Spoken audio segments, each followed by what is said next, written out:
Bismillahirrahmanirrahim. Assalamualaikum warahmatullahi wabarakatuh. Alhamdulillahirabbil alamin wassalatu wassalamu ala Rasulillah. Allahumma shalli ala sayyidina Muhammad wa ala Muhammad. Amma ba'du.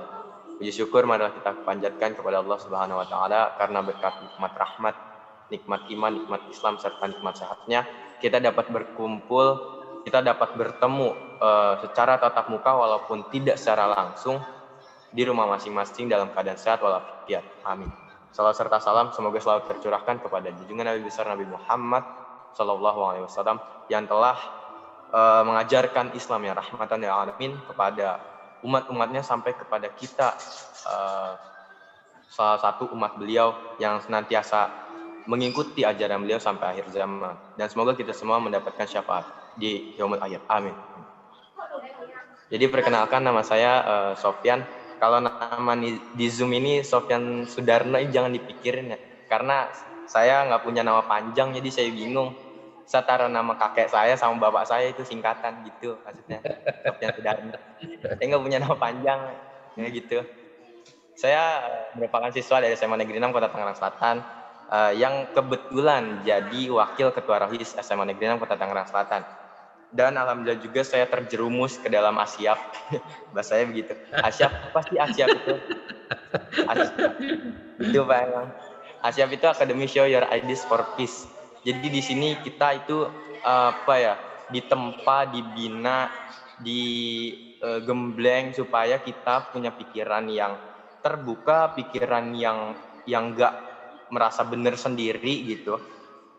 Terus tugas kita tuh sebenarnya pada intinya itu cuma satu, meluruskan keempat isu. Apa isu yang kita jadi fokusin? Isu jihad, isu khilafah, isu togut, kekerasan atas nama agama. Ini yang mesti kita luruskan. Kita bukan anti, tapi kita luruskan artinya, definisinya gitu. Dengan cara apa? Dengan cara yang lebih milenial lagi. Karena kalau kita lihat dari yang sekarang ini, anak-anak seumuran saya itu sangat sedikit yang fokus atau yang berpikir kritis terhadap empat isu ini. Bahkan menurut saya malah tidak ada. Saya sendiri waktu sebelum masuk ke ASIAP, waktu saya sebagai siswa SMA 6 biasa gitu, belum masuk ASIAP, terus saya diajak oleh Bu Nining untuk ikut ASIAP di tanggal 11 Juli 2019 di Syaidain. Terus saya bilang, itu kegiatannya ngapain nih? Nanti kamu ditempa di pemikiran kamu dibuka tentang empat isu ini. Terus saya bilang, mana mungkin sih empat isu ini masuk ke SMA gitu. Artinya anak-anak SMA nggak mungkin lah terlibat dalam itu. Terus ketika saya ikut, terus saya mengikuti rangkaian kegiatannya satu persatu, ternyata ini emang benar-benar harus diwaspadai. Ini harus benar-benar dilakukan pencegahan lah. Dengan cara apa ya? Dengan kegiatan program-program PPI ini. Nah, ASIAP ini itu tadi meluruskan empat isu. Seperti apa, Mak? Nah, anggapan bahwa orang-orang yang sekarang ini kayak misalkan yang berpikiran salah dalam artian ini ekstremis atau bisa dibilang dia radikal, kafir. Nah, ini mengkafir-kafirkan seseorang, terus adanya kekerasan atas nama agama. Kekerasan atas nama agama, terus misalkan ada orang, dia kafir, dia wajib dibunuh.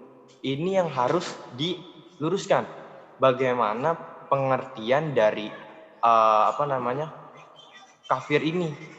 Maksudnya, ya oke lah, orang misalkan non-muslim sudah ada penamaannya sejak dulu, itu kafir memang. Tapi tidak serta-merta kita bunuh begitu saja, harus ada sebuah dasarnya lah gitu.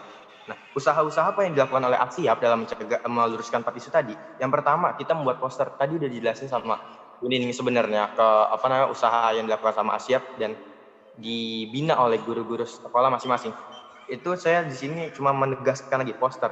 Kita di SMA 6 itu setiap kelasnya melalui ASIAP SMA 6 itu mewajibkan setiap kelas untuk membuat poster setiap sebulan sampai 2 bulan sekali. Jadi posternya itu nanti dikumpulkan, terus nanti dipajang di mading-mading sekolah SMA 6 gitu. Posternya apa? Bukan poster tentang ya biasa aja, enggak. Kita patokin ada 4 isu nih. ayo bikin poster tentang 4 isu ini yang tadi, jihad, khilafah, terus kekerasan atas nama agama, sama togut gitu, bikin ini gitu. Dan alhamdulillah respon mereka tuh sangat mendukung gitu. Mendukung di sini maksudnya setuju gitu, kayak mereka satu visi dengan kita. Mereka kayak berpikiran kayak, oh iya ini harus dikritisi. Anak SMA nggak boleh nih lagi-lagi mikirin artisnya lah, mikirin idolanya yang sekarang. Idola sekarang sama idola orang dulu tuh beda. Idola orang dulu tuh udah pasti, misalkan Nabi Muhammad SAW, karena mereka hidup sejaman, atau setelahnya zaman sahabat-sahabatnya itu masih mengidolakan sosok Nabi Muhammad SAW. Tapi anak sekarang idola beda. Itu yang ada di Shopee adalah jada tuh, itu Korea itu tuh yang harus, itu yang kita harus pikirin, kritisin 4 isu ini nih, karena kita anak SMA, kita penerus bangsa. Kalau kita terus-terusan fokus sama idola kita yang sekarang, kapan lagi atau siapa lagi yang akan memajukan bangsa ini nantinya gitu. Terus yang kedua, short movie atau dalam bentuk vlog. Kalau short movie tadi yang dijelasin sama Bu Nini, kayak kita ada pelatihan jurnalistik di SMK 3, terus kita disuruh buat naskah, buat skrip film. Nah, terus disuruh sama Bu Nini, ayo kamu cari pemainnya, terus kamu buat skripnya, kamu jadi sutradaranya, kameramennya, jadilah film. Nah, film itu tuh bukan film yang romantis terus komedi, bukan, tapi tetap pada berstandar sama 4 isu ini. Jadi ada sosialisasi tentang meluruskan 4 isu ini dengan cara yang keren gitu, nggak membosankan, bukan dari misalkan webinar, terus bukan dari pertemuan dengerin orang ngomong ceramah, enggak, tapi kita sosialisasinya itu dengan cara yang asik, dengan cara orang kayak nonton film biasa, tapi tuh ada maknanya secara implisit gitu, secara nggak langsung. Terus yang ketiga itu ada sosmed. Maksudnya apa? Nah, kita 15 orang Asiap ini, siswa Asiap itu bukan ditugaskan, kayak ayo kamu buat sesuatu apapun itu supaya teman-teman kamu bisa kayak kamu gitu. Maksudnya berpikiran moderat, terus memandang kritis 4 isu ini dengan cara apa? Kita langsung berpikiran, kita punya sosmed, anak muda pasti mainnya sosmed. Menurut penelitian hampir 8-15 jam itu anak siswa maksudnya pegang sosmed, artinya scroll Instagram dan sebagainya gitu. Jadi kita ini cara yang pas, ini cara yang efektif buat kita promosi, dalam artian promosi 4 isu ini gitu. Kita perkenalkan, kita ajak mereka secara nggak langsung gitu, sehingga kita dapat melakukan pencegahan kekerasan dan ekstremisme dengan cara yang mudah tetapi efektif gitu. Terus yang keempat itu ada berdiskusi, kayak di SMA 6 ini kita diskusi. Dalam Rohis itu ada namanya program mentoring itu anak-anak Rohis kumpul, duduk itu sama mentornya satu, terus kita diskusi, apa nih didiskusiin. Salah satunya itu tentang keadaan di Indonesia, dia seperti isu-isu yang belakangan ini mencuat, yang tadi saya bilang itu, ya radikal, itu juga termasuk kita obrolin, kita diskusiin. Bukan berarti di sini kita kayak jago nih, maksudnya diskusinya kita merasa yang paling jago, paling bener, paling atas lah gitu. Enggak, tapi kita diskusi, bertukar pikiran, menurut lu gimana nih? Menurut gue gini, menurut lu gimana gitu-gitu. Jadi ada pertukaran pikiran, terus dilurusin sama mentornya gitu. Terus yang kelima ada Mabit yang tadi dibilang sama Bu Nini, Malam Bina Iman dan Takwa. Ini menurut saya pribadi, ini merupakan goals Asiap SMA 6 yang berhasil gitu. Maksudnya di Rimbun kita disuruh, ayo pikirin lagi nih. Kita tuh setiap pertemuan pasti harus kayak gitu. Pikirin gimana caranya kalian bisa mengajak banyak orang seperti kalian, seperti pikiran kalian. Nah, kami punya di Rohis ini ada program namanya Mabit, Malam Bina Iman dan Takwa. Terus kami pikir anak SMA 6 itu Asiapnya, kenapa nggak kita kolaborasiin aja nih ASIAP, program ASIAP yang tadi program pencegahan kekerasan dan ekstremis dengan program Rohis Malam Bina Iman dan Takwa. Akhirnya kita kolaborasiin dan alhamdulillah sekolah SMA, SMK Setangerang Selatan berhasil kami undang 31 sekolah. Itu peserta Mabit waktu itu. Itu Februari 2020. Ini sangat kayak wah ini nih cara yang pas, ini cara yang efektif nih buat kita nih. Ayo kita selipin lah bahasanya gitu, selipin materi tentang 4 isu ini, tentang ASIAP. Gimana nih caranya supaya ASIAP ini bisa mereka ya inilah praktekin di sekolah mereka masing-masing. Jadi nggak cuma 3 sekolah ini yang ASIAP yang melakukan program pencegahan kekerasan dan ekstremisme, tapi di sekolah mereka juga. Disinilah kami sosialisasi melalui tadi materi yang disampaikan oleh Bapak Muhammad Tajudin.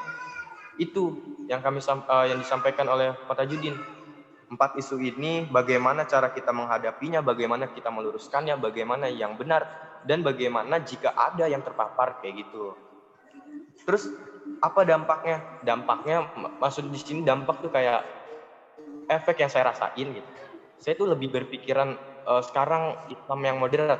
Waktu itu tuh sebelum saya masuk Hasyam dapat dibilang saya itu bahasanya kayak ekstremis lah. Maksudnya saya nggak mau bukan ngobrol kayak main gitu. Saya malas dah main sama dia beda agama misalnya. Itu saya malas banget ngobrol, bertukar pikiran sama dia, malas gitu. Dia beda agama. Tapi sekarang kayak di siap saya masuk, terus saya dikasih pikiran-pikiran untuk dia meluruskan tadi 4 isu gitu. Kamu harus jadi Islam yang moderat gitu. Terus saya berpikir Islam yang moderat. Moderat itu Islam yang mengindahkan perbedaan, tidak benar sendiri gitu. Kurang lebih kayak gitu.